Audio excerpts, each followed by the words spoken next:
প্রিয় খ্রিস্টীয় ভাই ও বোনেরা, আপনাদের প্রত্যেককে প্রভু যিশু নামে স্বাগত জানাই। আপনারা দেখছেন হ্যালো জিসাস চ্যানেল। আমরা এখন 1 নম্বর পয়েন্টে আজকের বিষয় নিয়ে আলোচনা করব। আজ আমরা এমন একটি বিষয় নিয়ে কথা বলবো যা বর্তমান সময়ে সব থেকে বড় চ্যালেঞ্জ, আবার সব থেকে বড় সম্পদও বটে। আর তা হলো আজকের আমাদের প্রচারের টাইটেল, সততাই আমাদের মূলধন। আজকে আমাদের প্রচারের টাইটেল, সততাই আমাদের মূলধন।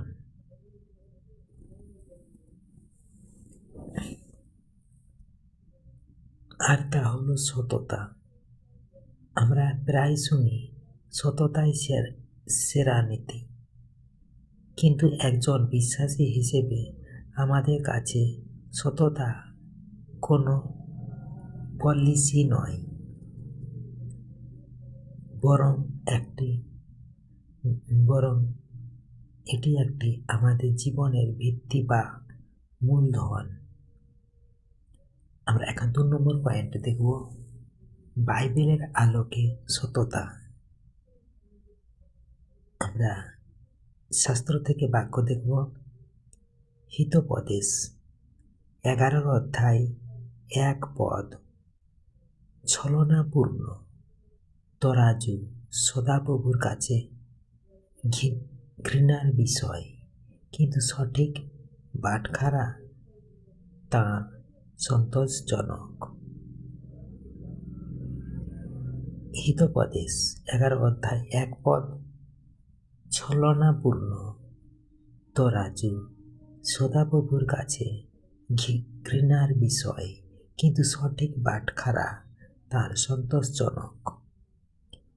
ঈশ্বরের বাক্যে বলছেন, ঈশ্বর কেবল আমাদের প্রার্থনা শোনেন না, তিনি আমাদের কাজের পরিমাপও দেখেন।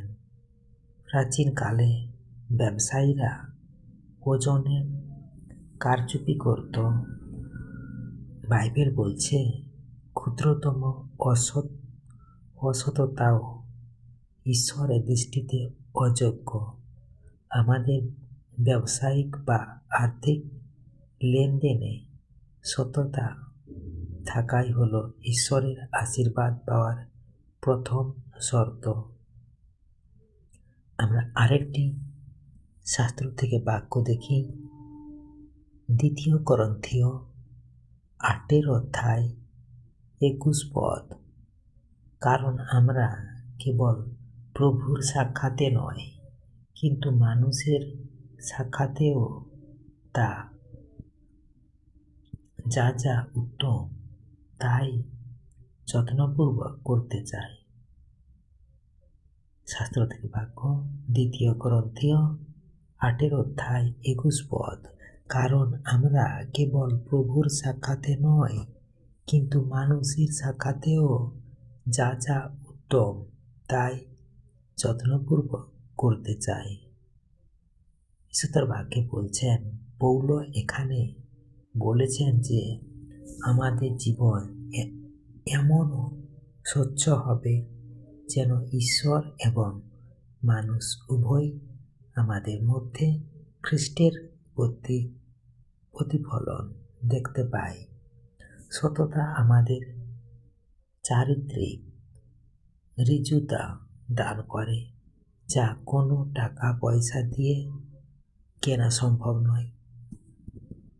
আমরা 3 নম্বর পয়েন্ট দেখব, সততা কেন আমাদের মূলধন।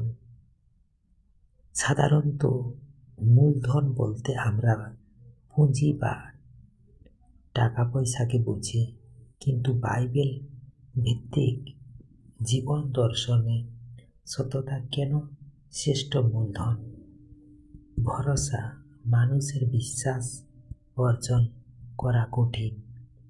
একবার আপনি সৎ হিসেবে পরিচিত হলে সেই বিশ্বাস আপনার জন্য এমন সব সুযোগ খুলে দেবে যা টাকা দিতে পারবে না।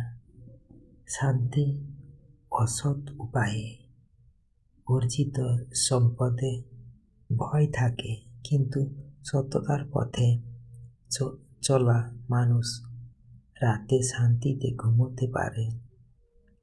হিতোপদেশ, শাস্ত্রদের বাক্য, হিতোপদেশ 10 অধ্যায় 9 পদ। ঈশ্বরের সুরক্ষা। যখন আমরা সৎ থাকি তখন ঈশ্বর আমাদের পক্ষে থাকেন। তিনি আমাদের পথপ্রদর্শক হয়ে ওঠেন। 4 নম্বর পয়েন্ট, জীবনের পরীক্ষা ও জয়। হয়তো আপনি ভাবছেন, সবাই যেখানে মিথ্যা বলে উন্নতি করছে, সেখানে সৎ থেকে আমার কি লাভ? সৎ থেকে আমার কি লাভ? মনে রাখবেন, শয়তান আপনাকে ক্ষণস্থায়ী লাভের প্রলোভন দেখাবে, কিন্তু ঈশ্বর আপনাকে চিরস্থায়ী আশীর্বাদ দিতে চান। দানিয়েল বা যোসেফের জীবনের দিকে তাকান। তারা চরম প্রতিকূলতার মধ্যেও সত্যকে বিসর্জন দেননি, আর তাই ঈশ্বর তাদের উচ্চ পদে আসীন করেছিলেন।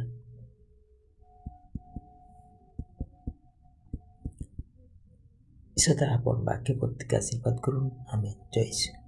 হালেলুয়া।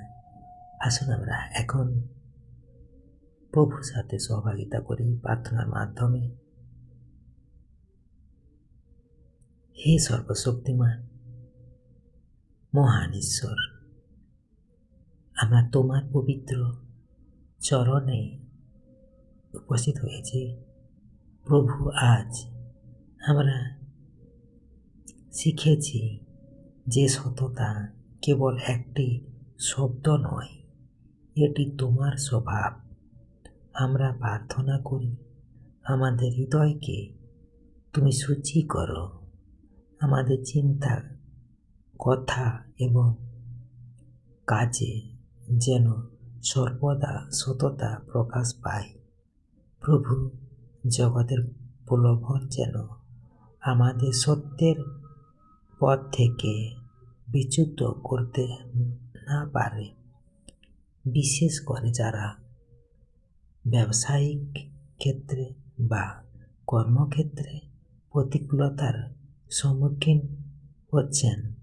তাদের তুমি শক্তি দাও, যেন তারা সঠিক বাটখারা ব্যবহার করতে পারে। আমাদের এই সততাকে তুমি আমাদের জীবনের শ্রেষ্ঠ মূলধন হিসেবে আশীর্বাদ করো। প্রিয় পিতা, আমাদের ভুল ত্রুটি ক্ষমা করো এবং পবিত্র আত্মার সাহায্যে আমাদের প্রতিদিন আরও ন্যায়পরায়ণ করে তোলো। উদ্ধারকর্তা প্রভু যীশু খ্রিস্টের নামে এই প্রার্থনা চাই। Amen, amen, amen. জয় যীশু। Praise the Lord. আমার প্রিয় খ্রিস্টীয় ভাই বোনেরা, এই ভিডিওটি যদি আপনাদের ভালো লেগে থাকে তাহলে অবশ্যই আপনারা চ্যানেলটিকে সাবস্ক্রাইব করবেন, সাথে লাইক, কমেন্ট, শেয়ার অবশ্যই করবেন। ঈশ্বর আপনাদের প্রত্যেকের জীবনে মঙ্গল করুন। ধন্যবাদ। জয় যীশু।